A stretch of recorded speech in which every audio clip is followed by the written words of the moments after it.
I dashur një vëllau jemi madh teologu Arben Halluni dhe juftoj një dorë trokite për atë sa është një motor që nuk ndalet asnjëherë. Edhe mundin edhe sakrificën edhe përkushtimin e tij veç Allahu e din. Edhe unë duhet ta falenderoj përpara jush në këtë mramje përmbyllse të këtyne aktiviteteve, e që gjithsesi aktiviteti jon nuk mbyllet asnjëherë.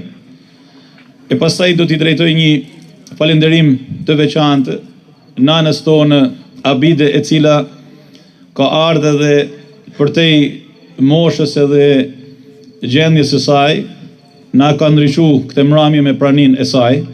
E në fakt besoj se lutjet e saj edhe rezatimi i babës së saj, hoxhës tonë të madh Hafiz Sabri Koçit, rahmet pastë, na kanë ndjek në të gjitha këto aktivitete. Edhe ata që ishin të pranishëm ditën e Xuma, unë ju thash se nana jon Abide ka bërë një hatme Kur'anit. Dhe më ka kërkuar që hatmen e asaj dite edhe lutjen e asaj dite ta shoqënoj me hatmen e saj. Dhe unë e majta fjalën e nanës tonë, edhe shpresoj që Allahu Azza wa Jalla ta ketë pranuar prej saj e prej meje e prej të gjithëve ne. Sonte, të dashurit e mi, është një mramje përkujtimore. Sanda është nata e përkujtimit të bardhësisë dhe triumfit të Hafiz Sabri Koçit, rahmet pastë, të hoxhallarëve të Shkodrës, të atyre të cilët sakrifikuan në momente të vështira, për të cilat i lutemi Allahut Azza wa Jall që mos na sprovojë siç i ka sprovu. Mirë po sprova e tyne ishte për të na thënë Zoti i Gjithësisë se në çdo kohë ka burra që e ruajnë amanetin e besimit dhe e majnë torçën e udhëzimit pa u përkull përpara askujt në botë. Burra prej atyre për të cilët Zoti i Gjithësisë urdhon në Kur'anin famëlar, tekst na drejtohet duke thënë Bismillahirrahmanirrahim, Rijalun sadaqu ma ahadullaha alayhi. Burra të cilët ishin qëndrestar në beslidhjen e tyre me Allahun e madhëruar. Prej tyre ka që shkuan, e prej tyre që vazhdojnë rrugëtimin, si për të na thënë Allahu Azza wa Jall se ky rrugëtim nuk ndalet asnjëherë.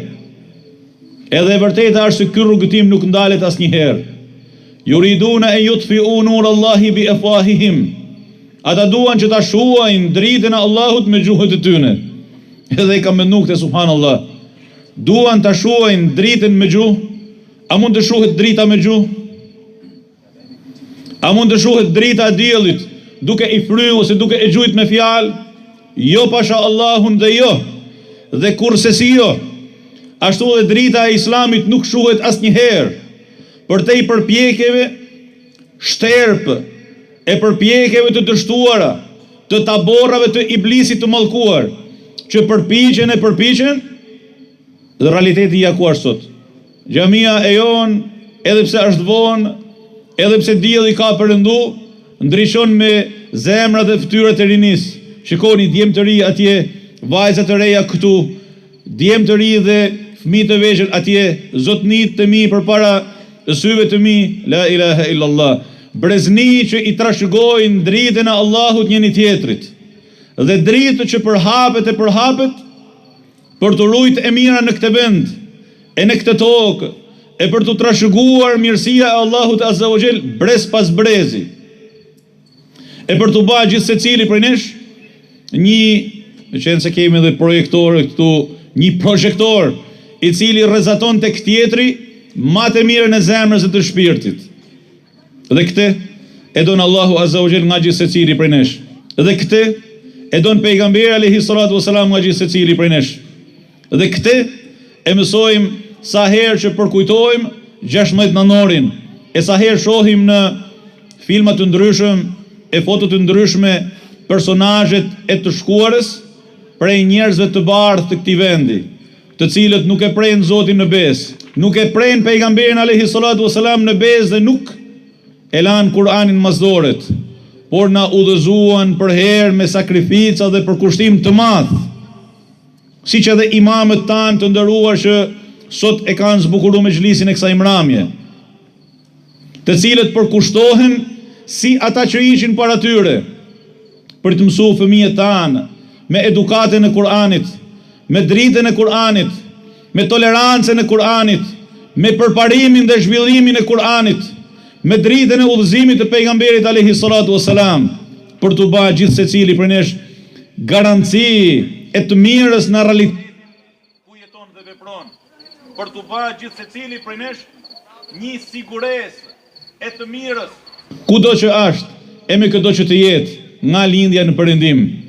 Edhe me qenë se qytetin ton e viziton këto ditë edhe mësuesi jon i dashur, edhe edukatori dhe intelektuali i shquar damasken, profesor doktor Ibrahim Matar, një ndër përkthyesit e veçantë të kryemëftiut të Sirisë hoxhës tonë të madh Sheikh Ahmed Keftaru, po e përmbyll me një ngjarje të cilën nuk kam shumë për zemër.